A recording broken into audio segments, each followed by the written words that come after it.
जब उनके अंदर इतनी शर्म है और इतना झिझक है इस भर्ती को लेकर, तो जाहिर सी बात है वो फॉर्म तो भर सकते हैं दुबक चुबक के, लेकिन जिस दिन एग्जाम देने की बात होगी और जो अपने आप को 30 मार्क खान कह रहा है और समझ रहा है,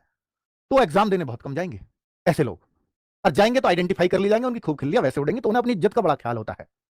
ठीक है, पर मैं कह रहा हूं भैया, अगर किसी चीज का ख्याल रखना है, ख्याल करना है, तो बेरोजगारी के धब्बे का करना, ये समझाते हुए आए हम। पर फिर भी मैं आपसे ये कहता हूं कि कांस्टेबल और यूपीएसआई में वही बच्चे इस एग्जाम को देने जाएंगे जिनकी आर्थिक तंगी बहुत ज्यादा है, या तो वो और होशियार भी हैं, आर्थिक तंगी है पर, तो वो देने जाता है बच्चा, उसको आप नहीं रोक सकते। या वो जाएगा कि भाई मैं तो ठीक ठाक हूं, मेरा काम ठीक ठाक चल रहा है, नौकरी मिलेगी तो कांस्टेबल ऐसा ही कर लेंगे, और नहीं तो कोई बात नहीं, होमगार्ड में तो मुझे नहीं जाना, वैसे मुझे छोड़नी पड़ेगी, तो वो बच्चा नहीं जाएगा इसका एग्जाम देने। और ऐसे बच्चे, होशियार बच्चे भी इससे बाहर होंगे। तो आप ये तो मत मानो कि कांस्टेबल बराबर ही इसमें कंपटीशन हो गया, नहीं हो सकता कैसे भी।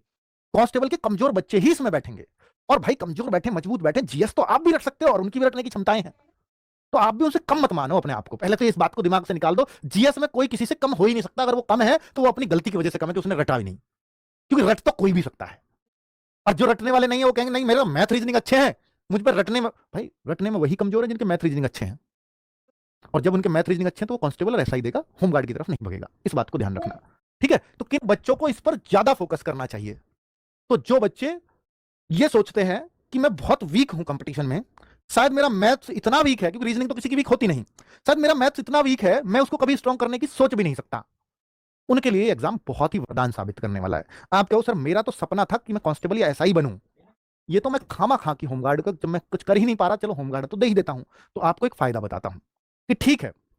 आप नहीं सेलेक्ट हो सकते थे कहीं, मैंने भी माना,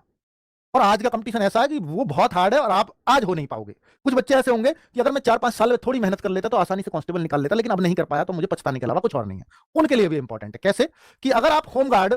में इसमें सेलेक्ट हो जाते हो और हो जाओगे आसानी से क्योंकि जीके है, तो होमगार्ड के बच्चों को कोटा मिलता है 5% का, यूपी पुलिस की वैकेंसीज में 5% का कोटा होता है। जब भी यूपी कांस्टेबल आगे आएगी, और आपके इस नौकरी के 2-3 साल हो चुके होंगे, इससे पहले वो यूपी कांस्टेबल आनी भी नहीं, अगली भर्ती इसको भूल जाओ जो चल रही है, इसके तो फॉर्म भरे भी जा चुके, तो अगले जो फॉर्म आएंगे तब तक आपकी 2-3 साल की नौकरी हो चुकी होगी। और मान लो वो फॉर्म आए 40,000, जैसा ट्रेंड रहा है 40,000 भर्तियां आई, और 40,000 भर्ती का मैं अगर 5% निकालूंगा तो मैं ये कहूंगा कि 2,000 भर्तियां आपकी होमगार्ड से ही भरी जाएंगी,